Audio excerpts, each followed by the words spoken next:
ஈரோடு மாவட்டம் சத்தியமங்கலம் அருகே கால்நடைகளை வேட்டையாடி வந்த சிறுத்தை கூண்டில் சிக்கியது. சத்தியமங்கலம் காப்பகத்திற்குட்பட்ட புலிகள் காப்பகத்தில் பவானிசாகர், தாளவாடி, ஆசனூர் உள்ளிட்ட 10 வனச்சரகங்கள் உள்ளன. இந்த வனச்சரகங்களில் இருந்து உணவு, தண்ணீர் தேடி வெளியேறும் விலங்குகள் ஊருக்குள் புகுந்து பொதுமக்களுக்கும் கால்நடைகளுக்கும் அச்சுறுத்தல்களை ஏற்படுத்துவது வழக்கம். அந்த வகையில் தாளவாடி வனச்சரகத்தில் இருந்து வெளியேறிய சிறுத்தை ஒன்று சுற்றுவட்டார கிராமங்களில் புகுந்து கால்நடைகளை வேட்டையாடி வந்தது. அந்த சிறுத்தையை கூண்டு வைத்து பிடிக்க அப்பகுதி மக்கள் கோரிக்கை விடுத்து வந்தனர்.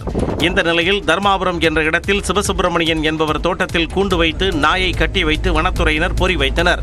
கூண்டில் கட்டப்பட்டிருந்த நாயை வேட்டையாட வந்த சிறுத்தை கூண்டில் வசமாக சிக்கியது.